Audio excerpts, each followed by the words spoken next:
My relationship with computer science is a long one and maybe an unusual one. It started with beauty and cosmetic surgery. As part of my PhD, I had to deal with medical applications. And medicine is usually all about health, but there is one part of medicine that is not about health. It's about beauty and aesthetics. Sometimes, after bad accidents, medical doctors have to reconstruct the human face. They have to cut the bones and to put the bones into the right position, again. Such surgery is not just about achieving a good medical, but also about achieving a pleasant cosmetical results. And as the doctors just don't know how the face will look after the surgery, they have to understand how the face will look 3, 4, 5 months after the surgery.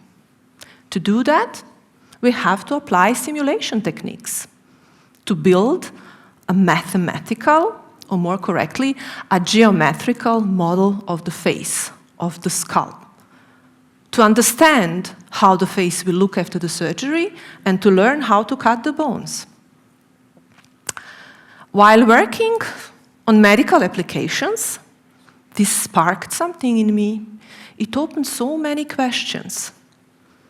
Soon I was rather interested to understand how can we build powerful computing infrastructures so that many doctors, many hospitals can benefit from such applications. An application that can help you to look into the future, how someone else's face will look after surgery.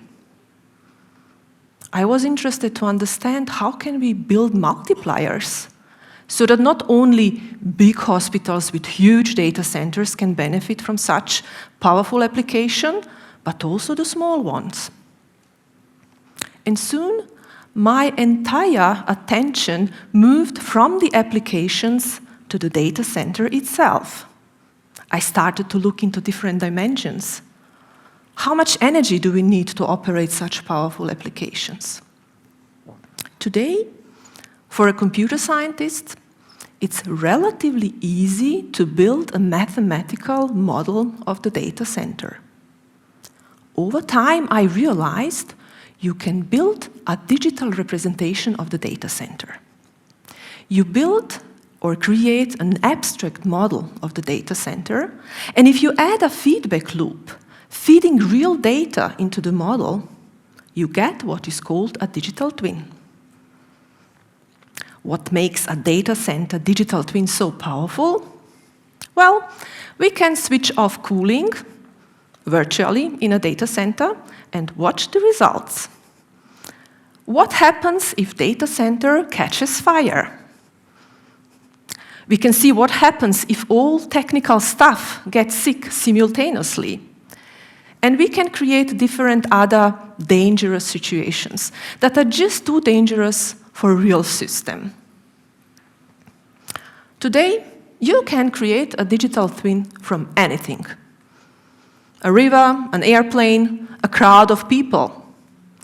In one of my projects, I'm creating digital twins of the water supply system, where we can simulate different dangerous situations. For example, after very critical weather conditions, and evaluate their impact on the drinking water quality.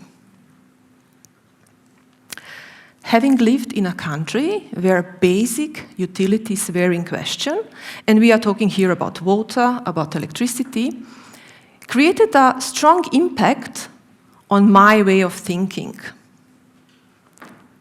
What stayed with me when I came to Austria is that people took the quality of drinking water for granted. Today, I'm creating digital twins for the better future. With the climate change on the way, we have to create new means to secure clean and drinking water for everyone. We have to prepare farmers for extreme weather situations and many more.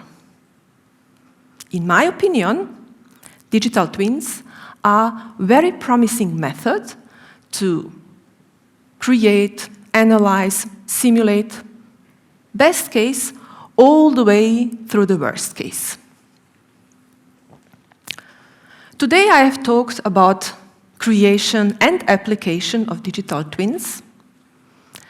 I touched on the massive steps we have done in mathematical model building and what could be possible in near term. And now I would like to share my dream with you.